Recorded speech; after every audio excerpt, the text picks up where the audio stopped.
प्रिय विद्यार्थियों, अभी तक आपने नागर मंदिर शैली, उसकी प्रमुख विशेषताओं को जाना। आज की क्लास में हम द्रविड़ मंदिर शैली और उसकी विशेषताओं को जानने का प्रयास करेंगे और आने वाले क्लास में हम विशेष रूप से पल्लवकालीन, आपके दूसरे पॉइंट के अंतर्गत चोलकालीन या पांड्यकालीन, इन मंदिरों की भी हम लोग बात करेंगे। तो चलते हैं मंदिर स्थापत्य द्रविड़ शैली पर अपनी बात रखते हैं। देखिए, भारत एक समृद्ध सांस्कृतिक विरासत और विविधताओं वाला देश है। यहाँ के मंदिर वास्तुकला से समृद्ध हैं, जिसकी शुरुआत सिंधु घाटी सभ्यता के बाद से मानी जाती है। भारत के मंदिर और अन्य वास्तुकला में स्वदेशी मतलब अपने देश की सांस्कृतिक परंपराओं, सामाजिक आवश्यकताओं और आर्थिक समृद्धि की झलक दिखाई देती है। इसलिए यहाँ की जो वास्तुकला का अध्ययन है वह भारत के विभिन्न सांस्कृतिक विविधताओं को प्रकट करता है। गुप्त युग ने मंदिर वास्तुकला के इतिहास में एक स्वर्णिम अध्याय जोड़ा और भारत में शिल्प शास्त्र जैसे वास्तु ग्रंथ इसी काल में लिखे गए और इसमें मंदिर स्थापत्य कला की 3 प्रमुख शैलियों का उल्लेख मिलता है। एक है उत्तर भारत की नागर वास्तु शैली, दूसरी है द्रविड़ वास्तु शैली और तीसरी है बेसर वास्तु शैली। चलिए हम बात करेंगे द्रविड़ मंदिर शैली की।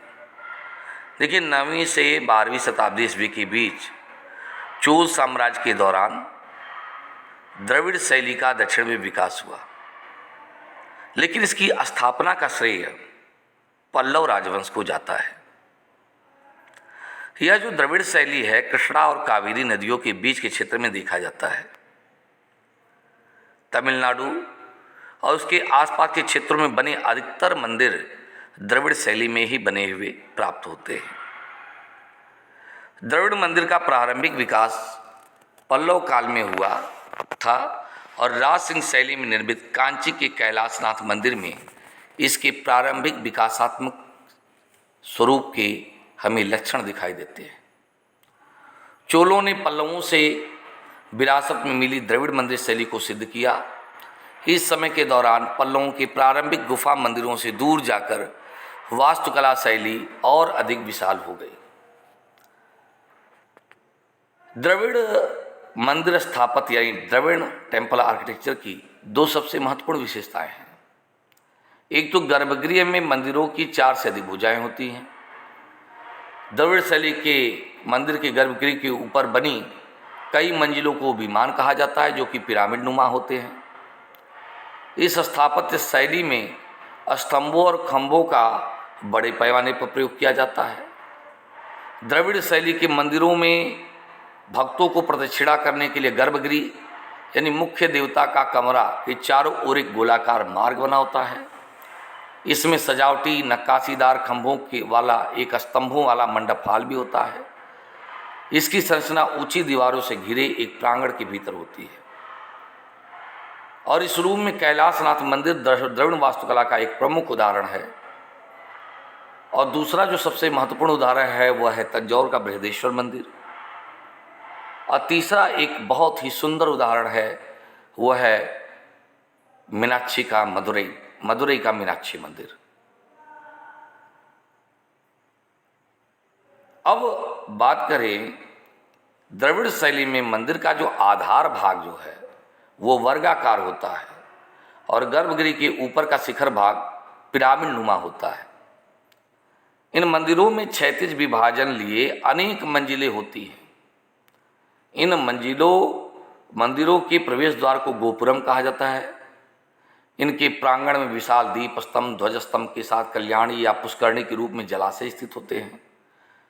तमिलनाडु में कांचीपुरम, तंजावुर, मदुरई, कुंभकोणम में सबसे प्रसिद्ध मंदिर नगर माने जाते हैं, जहां 8वीं से 12वीं शताब्दी के दौरान मंदिर की भूमिका केवल धार्मिक कार्यों तक सीमित नहीं रही। मंदिर प्रशासन के केंद्र बन गए और उनके नियंत्रण में बेशुमार जमीनें होती थी। अभी आप देख सकते हैं कि तंजौर का बृहदेश्वर मंदिर, जो कि सबसे बेहतरीन उदाहरण माना जाता है, देखिए पूरी तरह से सुरक्षा दीवार प्राकार से घिरा हुआ है, एक भव्य गोपुरम सामने दिख रहा है और पीछे आप देख सकते हैं मंडप के पीछे शिखर की संरचना किस रूप में बनी है, एकदम पिरामिड के नुमा है। तो इस सब की बात मैं इसकी विशेषताओं के रूप में करने जा रहा हूँ, इसको ध्यान में रखिएगा। अब द्रविड़ मंदिर शैली की प्रमुख उपशैलियाँ कौन कौन सी हैं?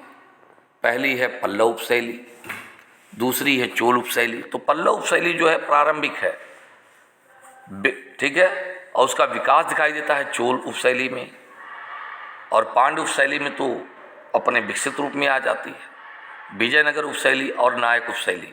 तो ये 5 उपशैलियाँ हैं द्रविड़ आर्किटेक्चर की।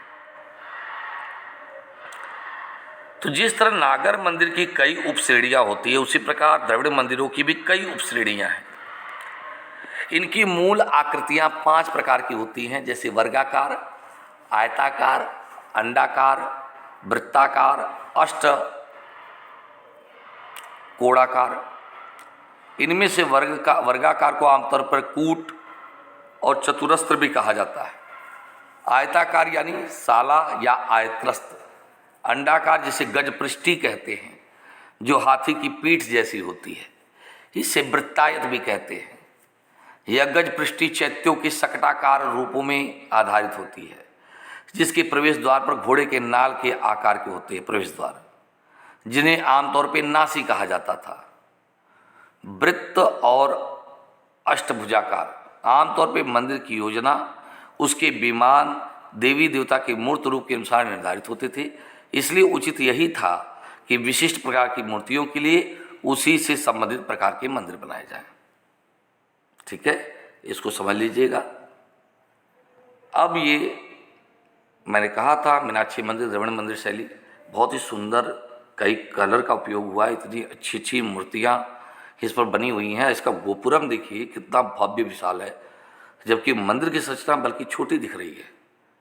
ठीक है, लेकिन आप गोपुरम देखिए, चारों तरफ प्रवेश द्वार बने हैं, इसका जलाशय कुंड देखिए, ठीक है ना, कितने बड़े क्षेत्रफल में फैला हुआ है। तो अब देखिए इसकी प्रमुख विशेषताएं कौन सी हैं, जरा देखिएगा।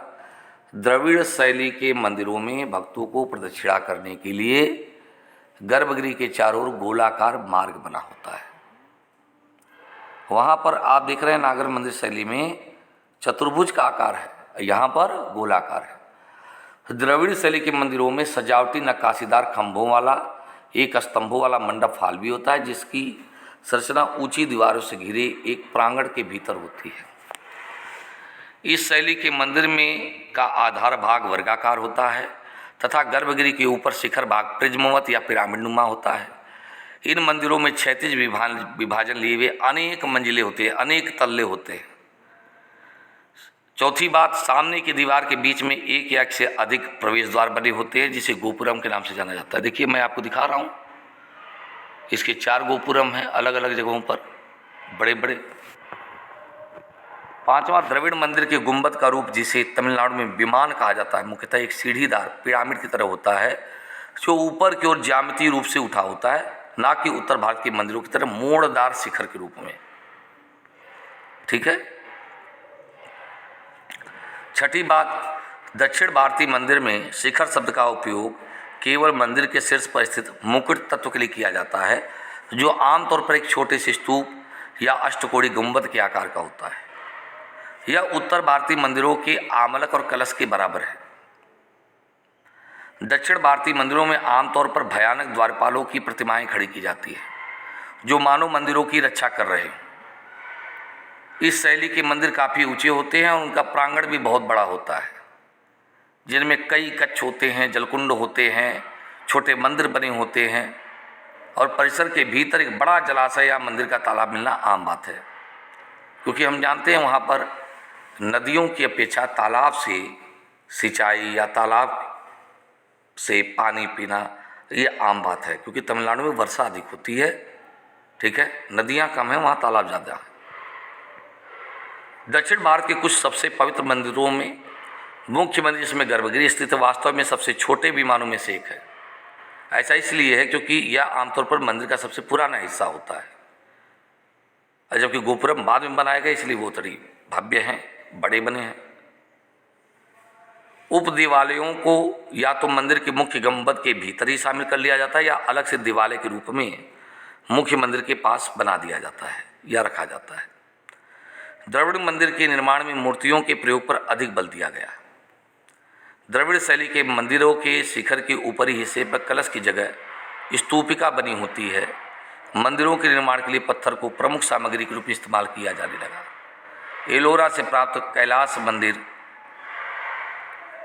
और कांची से मिलने वाला कैलाशनाथ मंदिर, मैं एलोरा की जगह कांची के कैलाशनाथ मंदिर को कहूँगा, कि पूर्ण द्रविड़ शैली में निर्मित मंदिर का एक प्रसिद्ध उदाहरण है। या तंजौर का बृहदेश्वर मंदिर कह देंगे तो ज़्यादा अच्छा है। ठीक है, तो मुझे उम्मीद है कि आपको ये क्लास समझ में आई होगी। धन्यवाद बच्चों।